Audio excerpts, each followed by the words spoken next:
Deborah Roth. I am an interfaith minister. I'm also a life design coach and mentor, and just my passion, the name of my business is Spirited Living. So my passion is really helping people create spirited lives.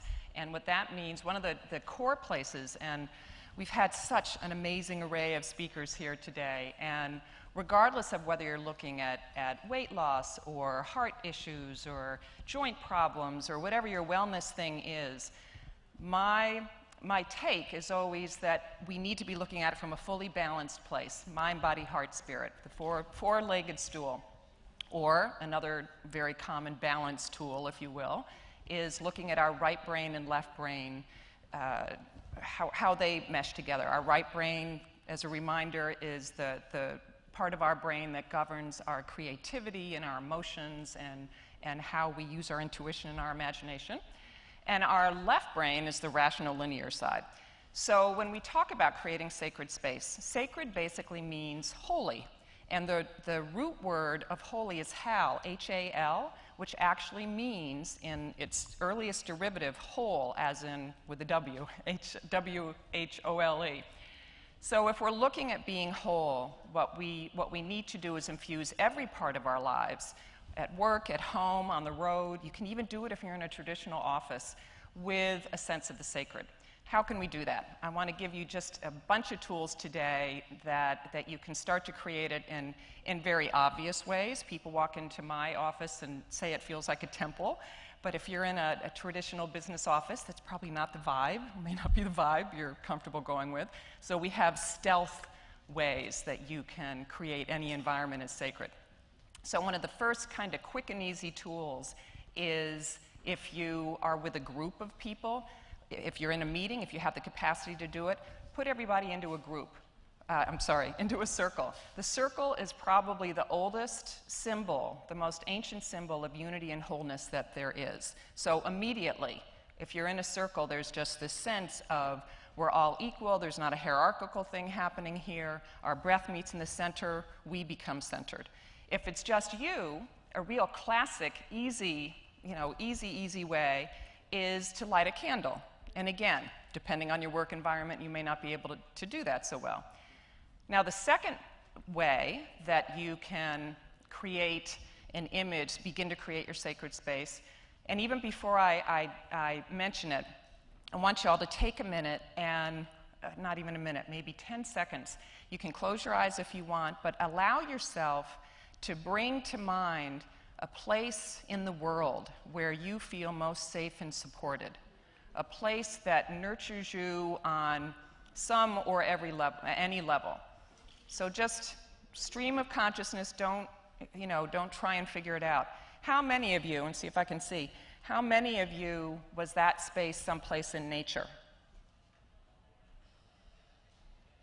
All right, we tend to find that very often. When I ask that in workshops and when I even do it in corporate settings, people are always talking about how a place that they just exhale is someplace in nature, whether it's a pond or a Central Park or whatever it is.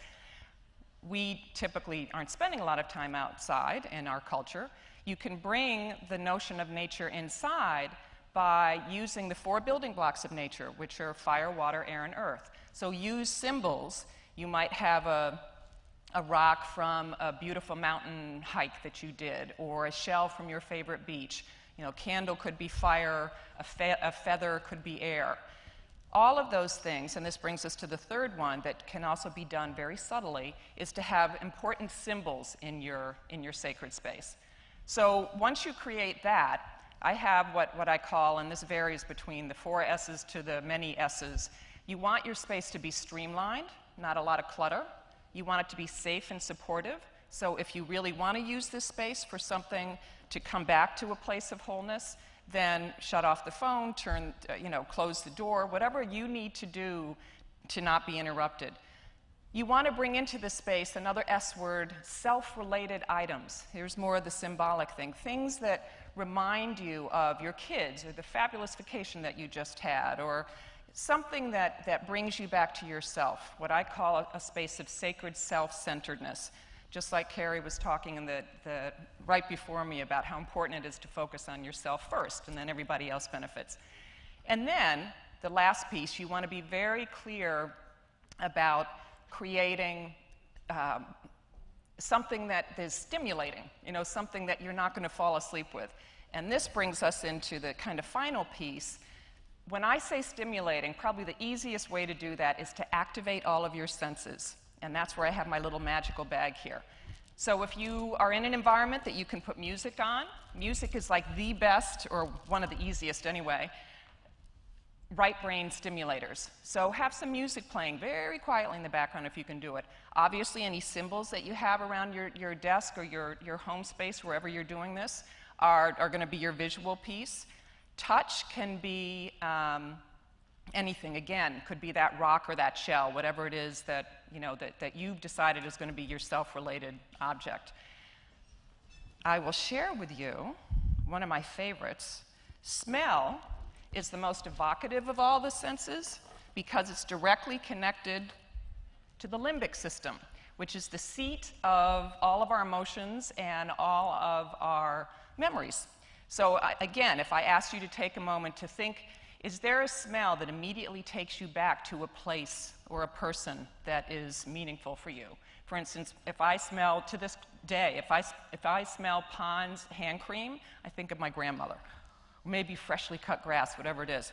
One of the best de-stressors, to make sure it's going right, is if you keep a little bottle, and maybe over the course of the next few talks, if I can get it to squirt for us, this is a bottle of suntan lotion. And if I can get it to squirt for you, we'll be in good shape. Here we go. So, if you all are on the way to a really scary appointment or a business meeting that you're stressed about, keep a little bit of suntan lotion in your purse or in your glove compartment, whatever it is, and allow yourself to kind of sit at the beach when you get there. Now, so if we're looking at stimulating all of our senses, we're talking about symbols. If you want to do something in this sacred space other than working or whatever else it is that you're doing, then create a very clear intention. If you want to celebrate the summer solstice is this Friday, yay, longest day of the year, lots of sun, lots of light. And if you want to celebrate that, then create this sacred space, and using any of these little suggestions or tools that I've thrown at you, and I'm going to throw something else at you in a minute, and think about what it is that you want to create over the summer months. Where do you need to shed some light in your life? And the taste piece is the last sense that I didn't hit. And I always think it's important that we got lots of hugs and kisses in our lives. So I'm going to give you a bunch. Enjoy and create some sacred space in your life.